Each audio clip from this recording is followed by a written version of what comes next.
Hello friends, welcome to our channel. जैसा कि आप लोग देख सकते हैं कि यूपी टेट की परीक्षाएं नज़दीक हैं, उसी को ध्यान में रखते हुए आपके लिए प्रीवियस ईयर क्वेश्चंस कवर कराए जा रहे हैं, जिसमें हमने पर्यावरण और पारिस्थितिकी तंत्र से रिलेटेड क्वेश्चन करने शुरू किए थे। यानी कि ईवीएस वाला पूरा पोर्शन आपका कवर कराया जा रहा है और भी सारे सब्जेक्ट आपको कवर कराए जाएंगे। तो आप लोग अगर चैनल पे नए हैं तो अवश्य सब्सक्राइब कर लें, ज़्यादा से ज़्यादा लोगों को शेयर भी करें। ठीक है, व्हाट्सएप और टेलीग्राम ग्रुप का लिंक डिस्क्रिप्शन में दिया गया है, ज्वाइन अवश्य कर लें। डेली क्लास पाने के लिए चैनल को सब्सक्राइब करना बिल्कुल ना भूलें। देख सकते हैं हम लोग दूसरे टॉपिक में पहुंच गए थे, पर्यावरण भूगोल में। इसी क्रम में आज हम आगे बढ़ने वाले हैं और आपका यह खत्म हो गया था कहाँ तक का देख सकते हैं। हम लोग वर्षा टॉपिक में एंट्री कर चुके थे, तो देखेंगे आज की क्लास में। आज की क्लास में हमारा जो क्वेश्चन है यह महाद्वीप एवं महासागर से रिलेटेड रहने वाले हैं। चलिए देखेंगे। पहला पॉइंट है, जनसंख्या के आकार के अनुसार बृहत्तम महाद्वीप है, तो यह आपका है एशिया महाद्वीप। नेक्स्ट पॉइंट हो जाएगा, विश्व का सबसे बड़ा महाद्वीप है। विश्व का सबसे बड़ा महाद्वीप है आपका एशिया महाद्वीप। ठीक है, तो देख सकते हैं आप लोग कि राइट साइड में आपकी किस परीक्षा में क्वेश्चन पूछा गया है वह दिया गया है। UP TET, Haryana TET, MP TET, C TET सब के लिए यह महत्वपूर्ण है। सभी परीक्षाओं के क्वेश्चन यहाँ पे दिए गए हैं। नेक्स्ट देखेंगे, माउंट एवरेस्ट जिसकी ऊंचाई है 8,850 मीटर, पर्वतमाला जिसे नेपाल में जाना जाता है, तो इसे सागर माथा के नाम से जाना जाता है। यह सागर यूरोप को अफ्रीका से अलग करता है। तो कौन सा सागर है जो यूरोप को अफ्रीका से अलग करता है? यह आपका है भूमध्य सागर। नेक्स्ट पॉइंट हो जाएगा, मृत सागर है। तो मृत सागर कौन सा है? ऐसा सागर जो सभी महासागरों एवं सागरों से ज्यादा नमकीन है, उसी को मृत सागर के नाम से जानते हैं। नेक्स्ट हो जाएगा, महासागरों में यह लवण सर्वाधिक मात्रा में पाया जाता है। तो महासागरों में सोडियम क्लोराइड लवण जो है सर्वाधिक मात्रा में पाया जाता है। अगला पॉइंट हो जाएगा, 71% पृथ्वी का तल ढका हुआ है। तो 71% पृथ्वी का तल जल से ढका हुआ है। ठीक है, नेक्स्ट पॉइंट हो जाएगा, महासागर ने पृथ्वी पृष्ठ के अधिकांश जगह को आवृत किया है, जो लगभग है। तो महासागर ने पृथ्वी का 3/4 भाग कवर किया हुआ है। नेक्स्ट पॉइंट हो जाएगा, समुद्र का इतना प्रतिशत जल पीने योग्य है। तो समुद्र का 0.06% जल ही केवल पीने लायक है। नेक्स्ट पॉइंट हो जाएगा, देखेंगे, यह महासागर ऑस्ट्रेलिया के पश्चिम और अफ्रीका के पूर्व में स्थित है। तो यह आपका है हिंद महासागर। नेक्स्ट है, यूरोप को अफ्रीका से सागर अलग करता है। यूरोप को अफ्रीका से कौन सा सागर अलग करता है? ठीक है, यह आपका हो जाएगा भूमध्य सागर। नेक्स्ट हो जाएगा, कृषि, मृदा और फसलों से रिलेटेड क्वेश्चन हम लोग देखेंगे, जो कि विभिन्न एग्जामों में पूछा गया है। यानी कि आपका यूपी टेट, किसी भी स्टेट का टेट का एग्जाम हो, कोई भी एग्जाम हो, ठीक है, कोई भी एग्जाम हो, यूपीएससी तक का एग्जाम आप देंगे तब भी ये आपके काम आने वाला है। तो आप लोग इस टॉपिक को बहुत अच्छे से पढ़िए। ठीक है, देखेंगे नेक्स्ट पॉइंट, रबी की फसल का उदाहरण है। तो रबी की फसल का उदाहरण है अलसी। ठीक है, 4 ऑप्शन में से अलसी आपका सही माना गया होगा। तो रबी की फसल कौन कौन सी होती हैं, आप लोग कमेंट बॉक्स में ज़रूर बताएं। देखेंगे, तो आप लोग कमेंट करेंगे तो और लोगों को भी उससे हेल्प होगी। ठीक है, तो आप लोग एक्टिव रहिए थोड़ा, और कमेंट बॉक्स में जो चीज़ पूछा जाए आप लोग अवश्य रिप्लाई उसका दिया करें। ठीक है, चलिए देखेंगे नेक्स्ट पॉइंट क्या हो जाएगा। नेक्स्ट पॉइंट क्या हो जाएगा, झूम खेती की प्रथा सामान्य है।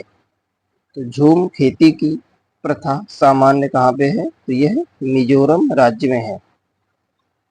अगला पॉइंट हो जाएगा, जल या वायु द्वारा मिट्टी की ऊपरी परत हटाने की प्रक्रिया कहलाती है। तो यह आपकी कहलाती है अपर्दन। ठीक है, नेक्स्ट पॉइंट हो जाएगा, काली मृदा मुख्यतः पाई जाती है। तो यह आपकी पाई जाती है गुजरात में। नेक्स्ट पॉइंट हो जाएगा आपका, मृदा अपरदन रोका जा सकता है। तो मृदा अपरदन जो है रोका जा सकता है, तो वनों का विकास करके रोका जा सकता है। ठीक है, अगला पॉइंट आपका हो जाएगा, इस राज्य के बगीचों में तेजपत्ता, छोटी इलायची, बड़ी इलायची और काली मिर्च उगते हैं। कौन सा राज्य है, तो यह आपका केरल राज्य है, और केरल राज्य में सबसे ज़्यादा काली मिर्च उगाई जाती है। ठीक है, नेक्स्ट पॉइंट हो जाएगा, अपने खेतों से अधिक उपज प्राप्त करने के लिए कोई किसान उर्वरकों कीटनाशकों का अधिक में उपयोग करके खेती में बार बार धान की फसल उगा रहा है। उसका यह व्यवहार उसके खेती की मृदा को क्या कर देता है, तो यह अंततः किसी भी फसल को उगाने के लिए अनुपयुक्त बना देता है। अगला पॉइंट देखेंगे, अगला पॉइंट आपका क्या हो जाएगा, केसर उत्पादन से जुड़ा भारत का राज्य कौन सा है। केसर का उत्पादन जो होता है आपका जम्मू कश्मीर में ज़्यादा होता है। ठीक है, नेक्स्ट पॉइंट हो जाएगा, झारखंड में ग्राम सभा यानी पंचायत लॉटरी द्वारा खेती के लिए भूमि आवंटन करती है। इस भूमि आवंटन में एक विशेष मात्रक, जिसे टिन कहते हैं, का उपयोग किया जाता है। इस मात्रक का अर्थ क्या है, तो मात्रक का मतलब है वह भूमि जिस पर कोई किसान एक टिन प्राप्त कर सकता है। ठीक है, नेक्स्ट पॉइंट हो जाएगा, सिल्वीकल्चर संबंधित है। तो वन एवं वन्य उत्पाद से संबंधित है सिल्वीकल्चर। अगला पॉइंट हो जाएगा, भारत में इस क्षेत्र में स्थानांतरित खेती करने का रिवाज है, तो उत्तर पूर्वी क्षेत्र में। नेक्स्ट पॉइंट हो जाएगा आपका, हमारे देश के एक जंगल में उस जंगल के लोगों यानी आदिवासी की खेती के लिए जमीन ग्राम पंचायत द्वारा एक विशेष यूनिट, जिसे टिन कहते हैं, देख सकते हैं क्वेश्चन रिपीटेड है, अभी जस्ट ऊपर आया हुआ है, वही फिर से पूछा गया है। तो वह भूमि जिस पर कोई किसान एक टिन बीज बोता है। ठीक है, यह हो जाएगा। नेक्स्ट पॉइंट हो जाएगा, झूम खेती होती है। तो झूम खेती जो होती है आपकी मेघालय में होती है। अगला पॉइंट है, हरी खाद से तात्पर्य है। तो हरी खाद से तात्पर्य है लेग्यूमिनस पौधों की हरी फसल उगाना। लेग्यूमिनस पौधों की हरी फसल उगाना हरी खाद कहलाता है। नेक्स्ट है, रबी की फसल है। तो गेहूं और चना ये सभी रबी की फसल है। ठीक है, गेहूं, चना, सरसों, बाजरा ये सब कुछ आपका रबी की फसल में आता है। ठीक है, मक्का हो गया। नेक्स्ट पॉइंट हो जाएगा आपका, नेक्स्ट पॉइंट क्या है, बायोडीजल की फसल है। तो जेट्रोफा जो है बायोडीजल की फसल है। अगला पॉइंट हो जाएगा, इस मृदा का निर्माण लावा द्वारा होता है। तो काली मृदा का निर्माण लावा द्वारा होता है। अगला पॉइंट हो जाएगा आपका, इस मिट्टी का विस्तार भारत के सर्वाधिक क्षेत्रफल है। कौन सी मिट्टी है? तो यह आपकी है जलोढ़ मिट्टी। ठीक है। अगला पॉइंट हो जाएगा, अगला पॉइंट आपका क्या है? कार्यकीय रूप से शुष्क मिट्टी की विशेषता है। तो शुष्क मिट्टी की क्या विशेषता है? तो मिट्टी में लवण सांद्रण अधिक होगा। ठीक है। नेक्स्ट पॉइंट हो जाएगा, कोई किसान उर्वरकों और कीटनाशकों का अधिक उपयोग करके अपने खेतों में बार बार धान की फसल उगा रहा है। तो ऐसा करने पर उसकी खेती की मृदा क्या हो जाएगी? वह बंजर हो जाएगी। ठीक है। नेक्स्ट पॉइंट है, जिस मृदा में जल धारण क्षमता अधिक होती है उसे क्या कहते हैं? तो चिकनी मृदा कहते हैं। नेक्स्ट पॉइंट हो जाएगा, उद्यान कृषि का अध्ययन किया जाता है। तो हॉर्टिकल्चर में किया जाता है। अगला पॉइंट हो जाएगा, बागवानी के लिए इस प्रकार का उर्वरक उपयोगी होता है। तो बागवानी के लिए वर्मी कंपोस्ट उर्वरक उपयोगी माना गया है। ठीक है, वर्मी कंपोस्ट। आगे देखेंगे, आगे है आपका ज्वालामुखी से रिलेटेड क्वेश्चंस हैं जो पूछे गए हैं यूपी टेट के एग्जाम में। फिर देखेंगे नेक्स्ट पॉइंट क्या हो जाएगा, कोटोपैक्सी। कोटोपैक्सी एक जागृत ज्वालामुखी है जो अवस्थित है। तो यह अवस्थित है आपका एंडीज में। ठीक है। अगला पॉइंट हो जाएगा, ज्वालामुखी पर्वत है। ज्वालामुखी जो पर्वत है वह किलिमंजारो है। ठीक है। नेक्स्ट पॉइंट है, कोटोपैक्सी एक जागृत ज्वालामुखी है। तो ये देखिए रिपीटेड क्वेश्चन है। तो एंडीज में अवस्थित है। प्रीवियस ईयर क्वेश्चन आपके एग्जाम के लिए बहुत ही हेल्पफुल रहेंगे। लगभग पर्यावरण में तो 50% क्वेश्चन तो प्रीवियस ईयर से ही रिपीट होते हैं। ठीक है। तो आप लोग अगर चैनल पे नए हैं तो अवश्य जुड़ जाएं ताकि नेक्स्ट वीडियो की नोटिफिकेशन आपको समय से मिल जाए। ठीक है। चलिए, जो लोग चैनल को सब्सक्राइब नहीं किए हैं अवश्य सब्सक्राइब कर लें, और वीडियो पसंद आए तो लाइक और शेयर करना बिल्कुल ना भूलें। इससे हमें और हमारे चैनल को सपोर्ट मिलता है। ठीक है, मोटिवेशन मिलता है। चलिए नेक्स्ट पॉइंट देखेंगे, पर्वत श्रृंखला एवं घाटियों से रिलेटेड क्वेश्चन देखेंगे। टॉपिक क्या है? पर्वत श्रृंखला एवं घाटियां। देखेंगे नेक्स्ट पॉइंट, भारत की सबसे ऊंची चोटी है। तो क्या है? तो यह है आपकी है K2। नेक्स्ट पॉइंट हो जाएगा, माउंट एवरेस्ट की चोटी की ऊंचाई है। तो यह है आपकी 8,850 मीटर। नेक्स्ट पॉइंट हो जाएगा, जोजिला पास इसको आपस में जोड़ता है। तो लेह और श्रीनगर। तो जोजिला पास लेह और श्रीनगर को जोड़ता है आपस में। नेक्स्ट पॉइंट है, नाथुला दर्रा है। तो यह सिक्किम में है। नाथुला दर्रा कहाँ पे है? यह सिक्किम में है। नेक्स्ट पॉइंट हो जाएगा, वह पठार जो ऑस्ट्रेलिया में स्थित है।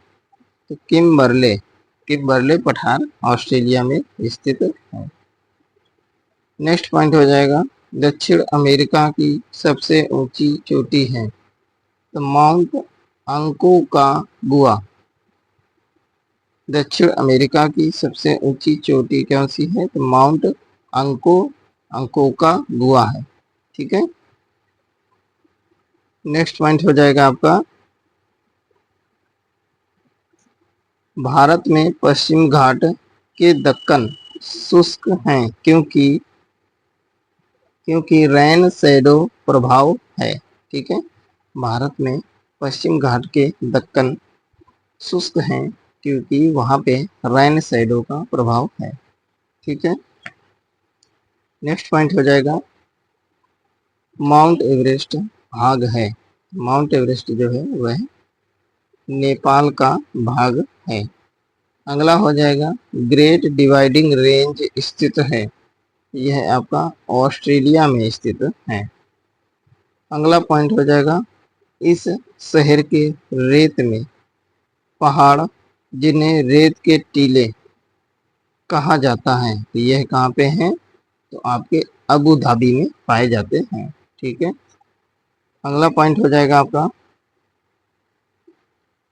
कार्बी एंगलोंग पठार विस्तार है। कार्बी एंगलोंग पठार का विस्तार कहाँ पे है? तो प्रायद्वीपीय पठार का विस्तार है। कार्बी एंगलोंग पठार किसका विस्तार है? तो प्रायद्वीपीय पठार का विस्तार है। नेक्स्ट पॉइंट हो जाएगा विश्व का सबसे ऊंचा पठार कौन सा है? यह आपका है तिब्बत का पठार जो कि चीन में है। अगला पॉइंट हो जाएगा इस स्थलाकृति का निर्माण हिमानी द्वारा हुआ है। तो यू आकार की जो घाटी है इसका निर्माण हिमानी द्वारा हुआ है। अगला पॉइंट हो जाएगा भारत में हिमालय की सबसे ऊंची चोटी, तो माउंट केटू है आपकी सबसे ऊंची चोटी भारत में हिमालय की। ठीक है, सबसे ऊंची चोटी है माउंट केटू। नेक्स्ट हो जाएगा माउंट एवरेस्ट के बारे में कथन। तो आपका माउंट एवरेस्ट के बारे में कथन यह सही है, यह नेपाल का भाग है और इसकी चोटी की ऊंचाई 8,900 मीटर है। अगला पॉइंट हो जाएगा माउंट एवरेस्ट एक भाग है, यह आपका नेपाल का भाग है। ठीक है। अगला पॉइंट हो जाएगा आपका विश्व का सबसे ऊंचा पठार है, तो तिब्बत का पठार जो कि चीन में है। अगला हो जाएगा पॉइंट पृथ्वी पर माउंट एवरेस्ट सबसे ऊंची पर्वत चोटी है, यह समुद्र तल से कितनी ऊंचाई पर है? यह 8,848 मीटर की ऊंचाई पर है, लेकिन अब आपका 8,850 मीटर भी देखने को मिलता है कहीं कहीं ऑप्शन में, तो आप लोग 8,850 वाला ऑप्शन टिक करेंगे। ठीक है। नेक्स्ट पॉइंट हो जाएगा भारत के इस क्षेत्र में अधिकतम भूस्खलन की घटनाएं होती हैं, तो हिमालय वाले क्षेत्र में। नेक्स्ट पॉइंट हो जाएगा विश्व एवं भारतीय मरुस्थल। पॉइंट क्या हो जाएगा देखेंगे, रेत के टीले पाए जाते हैं, यह अबू धाबी एवं अफगानिस्तान में पाए जाते हैं। अगला पॉइंट है हमारे देश में एक स्थान है जिसे ठंडा रेगिस्तान कहते हैं, यह क्षेत्र ऊंचा, सूखा और समतल है। यह क्षेत्र स्थित है, तो कहाँ स्थित है? तो लेह यानी लद्दाख में स्थित है, लेह लद्दाख में। अगला पॉइंट है आर्कटिक मरुस्थल का दूसरा नाम क्या है? इसका दूसरा नाम है टुंड्रा। देखेंगे नेक्स्ट पॉइंट क्या है, तटीय मैदान और द्वीप समूह से रिलेटेड आपके क्वेश्चंस हैं। तो देखेंगे पॉइंट नंबर नेक्स्ट, गोवा के दक्षिण का पश्चिमी घाट कहलाता है, यह आपका कहलाता है मालाबार तट। नेक्स्ट पॉइंट हो जाएगा भारतीय महाद्वीप क्षेत्र में निम्नलिखित राज्य सम्मिलित हैं। तो भारतीय प्रायद्वीपीय क्षेत्र में तमिलनाडु, केरल, कर्नाटक और आंध्र प्रदेश यह राज्य शामिल हैं। ठीक है, ये ऑप्शन के हिसाब से ये चारों राज्य आपके सही माने गए हैं। चलिए देखेंगे नेक्स्ट पॉइंट क्या हो जाएगा, भारत की कुछ प्रमुख नदियों से रिलेटेड क्वेश्चन। तो देख सकते हैं बहुत ही महत्वपूर्ण रहने वाला है आपके एग्जाम के लिए, तो आप लोग चैनल से जुड़ना बिल्कुल ना भूलें, लाइक जरूर करें अगर वीडियो पसंद आया है। देखेंगे नेक्स्ट पॉइंट, तिब्बत की सांगपो नदी भारत में जानी जाती है, यह ब्रह्मपुत्र के नाम से जानी जाती है। अगला पॉइंट हो जाएगा आपका ब्रह्मपुत्र नदी यहाँ से होकर निकलती है। तो ब्रह्मपुत्र नदी जो है अरुणाचल प्रदेश और असम से होकर गुजरती है। ठीक है। नेक्स्ट हो जाएगा नर्मदा नदी इस महासागर में गिरती है। तो नर्मदा नदी और ताप्ती नदी जो है, दो नदियां हैं, वो पूर्व से पश्चिम की ओर बहती हैं और अरब सागर में जाके गिरती है। नेक्स्ट हो जाएगा कांची नदी से जलप्रपात बनता है। तो कांची नदी से दसम फॉल्स जलप्रपात बनता है। ठीक है। ठीक है फ्रेंड्स, मिलते हैं नेक्स्ट क्लास में। ज़्यादा से ज़्यादा वीडियो को शेयर ज़रूर करें, चैनल को सब्सक्राइब कर लें ताकि नेक्स्ट वीडियो की नोटिफिकेशन आपको टाइम से मिल सके। Okay, take care.